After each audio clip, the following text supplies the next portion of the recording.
അപ്പോൾ നമ്മുടെ മുട്ട റോസ്റ്റ് തയ്യാറാക്കാൻ വേണ്ടിയിട്ട് ഞാൻ ഇവിടെ 5 മുട്ട എടുത്ത് വെച്ചിട്ടുണ്ട്. പുഴുങ്ങിയ മുട്ടയാണ്. അപ്പോൾ ഇത് മുട്ടയുടെ ഒപ്പം തന്നെ വെള്ളം വെച്ചിട്ട് ലേശം ഉപ്പ് ഇട്ടിട്ട് പുഴുങ്ങിയെടുത്ത മുട്ടയാണ്. ഉപ്പിട്ട് മുട്ട വേവിക്കുമ്പോൾ മുട്ട പൊട്ടി പോകത്തില്ല. അതിന് ശേഷം തണുത്തതിന് ശേഷം ഇതുപോലെ കൗണ്ടർ ടോപ്പിലിട്ടൊന്ന് ജസ്റ്റ് ഒന്ന് ഉരുട്ടിയതിന് ശേഷം ഇതുപോലെ ഇതിൻ്റെ തോട് എടുക്കുകയാണെങ്കിൽ പെട്ടെന്ന് തന്നെ ഇതിൻ്റെ തോട് പോന്ന് കിട്ടും, ഒട്ടിപ്പിടിക്കത്തില്ല. അപ്പോൾ ഇതുപോലെ നമുക്ക് മുട്ടയുടെ തോട് പെട്ടെന്ന് തന്നെ ഈസി ആയിട്ട് എടുക്കാൻ പറ്റും. അപ്പോൾ ഇതുപോലെ നമുക്ക് ഈ 5 മുട്ടയും തോടെടുക്കാം. തോടെടുത്തതിന് ശേഷം നമുക്ക് ഇത് ഒരു കത്തി എടുത്തിട്ട് ഒന്ന് ജസ്റ്റ് വരിഞ്ഞു കൊടുക്കണം. ഇതുപോലെ ഒന്ന് വരിഞ്ഞു കൊടുക്കണം, എന്നാലേ ഇതിൻ്റെ ഉള്ളിലേക്ക് മസാല പിടിക്കത്തുള്ളൂ. അപ്പോൾ ഇതിലേക്ക് നമ്മൾ ഇത് മസാല തേച്ചതിന് ശേഷം ഇത് ഫ്രൈ ചെയ്തിട്ടാണ് നമ്മൾ മുട്ട റോസ്റ്റ് തയ്യാറാക്കുന്നത്. ഇനി നമുക്കിതിലേക്ക് വേണ്ടത് ഒരു 3-4 ചുവന്നുള്ളി, 2-3 അല്ലി വെളുത്തുള്ളി, ചെറിയ കഷ്ണം ഇഞ്ചി, ഒരു പച്ചമുളക് ഒക്കെ ചെറുതായി കട്ട് ചെയ്ത് വെച്ചതാണ്. പിന്നെ ഒരു 3 സവാള കട്ട് ചെയ്ത് വെച്ചിട്ടുണ്ട്. പിന്നെ വേണ്ടത് 2 തക്കാളിയാണ്.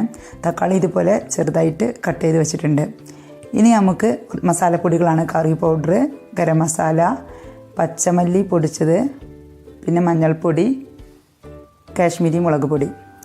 ഇനി നമുക്ക് ഇത് മുട്ട ഒന്ന് മസാല തേച്ച് വെക്കണം. അതിനായിട്ടൊരു 1.5 ടീസ്പൂൺ കാശ്മീരി മുളക് പൊടി, 1/2 ടീസ്പൂൺ മഞ്ഞൾപ്പൊടി, പിന്നെ വേണ്ടത് 1/2 ടീസ്പൂൺ മല്ലിപ്പൊടി, പച്ചമല്ലി പൊടിച്ചതാണ്, വറുത്ത് പൊടിച്ച മല്ലിയല്ല. ഇനി ഇതിലേക്ക് വേണ്ടത് ഒരു 1/4 ടീസ്പൂൺ ഗരം മസാല പൗഡർ. പിന്നെ നമുക്ക് ആവശ്യത്തിന് ഉപ്പും ചേർത്തിട്ട് നമുക്ക് ഇതിലേക്ക് കുറച്ച് വെള്ളം ഒഴിച്ചിട്ട് ഈ മസാല ഒന്ന് മിക്സ് ആക്കണം. വെള്ളം ഒഴിച്ചിട്ട് നമ്മൾ മസാല ഒന്നൊരു പേസ്റ്റ് രൂപത്തിലാക്കണം. എന്നിട്ട് നമുക്ക് ഈ മുട്ടയിലേക്ക് ഇത് തേച്ച് പിടിപ്പിക്കുകയാണ് വേണ്ടത്. ഈ മുട്ടയിലേക്ക് തേച്ച് പിടിപ്പിച്ചിട്ടുണ്ട്, ഞാൻ മസാലയൊക്കെ തേച്ച് പിടിപ്പിച്ചിട്ടുണ്ട്. ഇനി നമുക്ക് ഒരു പാൻ വെച്ചിട്ട് അതിലേക്ക് 2 ടേബിൾ സ്പൂൺ വെളിച്ചെണ്ണ ഒഴിച്ചിട്ടുണ്ട്. അത് ചൂടാകുമ്പോൾ നമ്മൾ മസാല തേച്ച് വെച്ച മുട്ട പാനിലേക്ക് ഇട്ടിട്ട് ഒന്ന് ഫ്രൈ ചെയ്തെടുക്കണം. ഇങ്ങനെ ഫ്രൈ ചെയ്തെടുക്കുമ്പോൾ മുട്ട നല്ലൊരു ടേസ്റ്റ് വരും. നമ്മളെ മുട്ട റോസ്റ്റ് നല്ലൊരു പ്രത്യേക ഒരു ടേസ്റ്റ് ആയിരിക്കും. എല്ലാവരും ഇതുപോലെ ട്രൈ ചെയ്ത് നോക്കുക. അപ്പോൾ നമുക്കിത് ജസ്റ്റ് ഒന്ന് ഫ്രൈ ചെയ്തെടുക്കാം. ഒരു 3-4 മിനിറ്റ് മതിയാവും മുട്ട ഫ്രൈ ആവാൻ. പെട്ടെന്ന് തന്നെ ഈ മസാലയൊക്കെ കോട്ടിങ് ഇതാവും. ഇനിയിപ്പോൾ നമുക്കിത് 3 മിനിറ്റ് ആയിട്ടുണ്ട്. നമുക്കിത് ഒരു പ്ലേറ്റിലേക്ക് മാറ്റാം.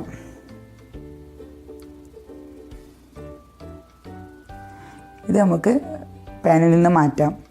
ഇനി നമുക്ക് ഈ പാനിൽ തന്നെയാണ് നമ്മൾ മുട്ട റോസ്റ്റ് തയ്യാറാക്കുന്നത്. ഇതിന് മസാലയൊക്കെയുള്ള ഈ എണ്ണയിലേക്ക് തന്നെ നമുക്ക് ഇഞ്ചി, വെളുത്തുള്ളി, ചുവന്നുള്ളി, പച്ചമുളക് ഒക്കെ ചെറുതായി കട്ട് ചെയ്ത് ഇട്ട് കൊടുക്കാം. ഇതൊന്ന് ജസ്റ്റ് ഇതിൻ്റെ പച്ചമണം ഒന്ന് മാറണം. ജസ്റ്റ് ഒന്ന് വഴറ്റി കൊടുക്കുക. ഇതിൻ്റെ ഒരു സ്മെല്ലൊക്കെ വരും, എല്ലാത്തും കൂടി മൂത്തൊരു സ്മെല്ല് വരുമ്പോൾ നമുക്കിതിലേക്ക് 3 സവാള കട്ട് ചെയ്തിട്ട് കൊടുക്കാം. ചെറുതായി കട്ട് ചെയ്തതാണ് സവാള, ഇതിട്ട് കൊടുക്കാം.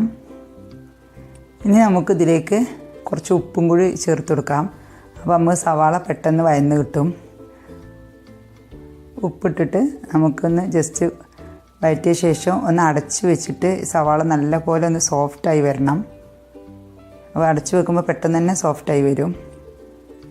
എന്നിട്ട് ഇടയ്ക്കൊന്ന് ഇളക്കി കൊടുത്താൽ മതി. ഒരു 5 മിനിറ്റ് കഴിഞ്ഞതിൻ്റെ ശേഷം നമുക്കൊന്ന് ഇളക്കി കൊടുക്കാം. 5 മിനിറ്റ് കഴിഞ്ഞിട്ടുണ്ട്. ഞാൻ ജസ്റ്റ് ഇളക്കി കൊടുക്കുന്നുണ്ട്. സവാള കുറച്ചൊക്കെ ഒന്ന് സോഫ്റ്റായി വന്നിട്ടുണ്ട്. ഇനി നമുക്ക് ഇതിലേക്ക് നല്ല പോലെ ഒന്ന് സവാള ഒന്ന് വഴന്ന് വരണം. ഇനി നമുക്കിതിലേക്ക് 2 തക്കാളി അരിഞ്ഞത് ഇട്ട് കൊടുക്കാം. തക്കാളി അരിഞ്ഞത് ഇട്ട് കൊടുക്കുന്നതോടൊപ്പം തന്നെ നമുക്ക് നമ്മളെ മുട്ടയിൽ തേച്ച മസാല ബാക്കിയുണ്ടല്ലോ ഈ പ്ലേറ്റിൽ, ഇതും കൂടി ഇതിലേക്ക് ഇട്ട് കൊടുക്കാം. ഈ മസാല തന്നെ മതിയാവും, വേറെ മസാല ചേർക്കേണ്ട ആവശ്യമില്ല. ഈ പ്ലേറ്റിൽ നിന്ന് ഈ മസാല എടുത്തിട്ട് നമുക്ക് ഈ പാനിലേക്ക് ഇട്ട് കൊടുക്കാം. കറക്റ്റ് അളവായിരിക്കും. എന്നിട്ട് നമുക്ക് ഉപ്പ് കുറവുണ്ടെങ്കിൽ ഉപ്പും കൂടി ചേർത്ത് കൊടുക്കാം. ഉപ്പ് ജസ്റ്റ് ഒന്ന് നോക്കിയതിന് ശേഷം ഉപ്പും കൂടി ഇട്ട് കൊടുക്കാം. എന്നിട്ട് നമുക്കിത് ഒന്നും കൂടി അടച്ചു വെക്കാം. നമ്മളെ തക്കാളി ശരിക്കൊന്ന് വെന്ത് കിട്ടണം. തക്കാളി ഉള്ളിയെല്ലാം കൂടി ഒന്ന് വെന്ത് കിട്ടണം. ഇനി നമുക്കിതിലേക്ക് ഉപ്പിട്ട് കൊടുത്തിട്ടുണ്ട്. ഇനി വേണമെങ്കിൽ കുറച്ച് 1/2 ടീസ്പൂൺ കറി പൗഡറും കൂടി ഞാൻ ചേർത്ത് കൊടുക്കുന്നുണ്ട്. കറി പൗഡർ ചേർത്ത് കൊടുക്കുമ്പോൾ ഒരു പ്രത്യേക ടേസ്റ്റാണ്. നമ്മളിതിലേക്ക് മുട്ട മസാല ഒന്നും ചേർക്കുന്നില്ല. കറി പൗഡർ 1/2 ടീസ്പൂൺ കൂടി ചേർത്ത് കൊടുക്കാം.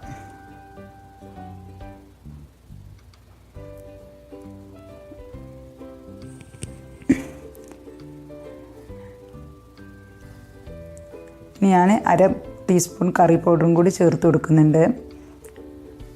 എന്നിട്ട് ഒന്നും കൂടി നമുക്ക് ഇളക്കിയതിന് ശേഷം ഒന്നും കൂടി നമുക്ക് അടച്ച് വെച്ചിട്ട് വേവിക്കാം. നല്ലപോലെ ഈ തക്കാളിയും ഉള്ളിയും ഒക്കെ ഒന്ന് നല്ലപോലെ ഒന്ന് കുഴഞ്ഞ് വരണം വെന്ത്. അപ്പോഴേ നമുക്ക് മുട്ട ചേർക്കാൻ പറ്റത്തുള്ളൂ. അപ്പോൾ നമുക്കിതിലേക്ക് കുറച്ച് കറിവേപ്പിലയും കൂടി ഇട്ടിട്ട് നമുക്ക് ഒന്നും കൂടി അടച്ച് വെക്കാം.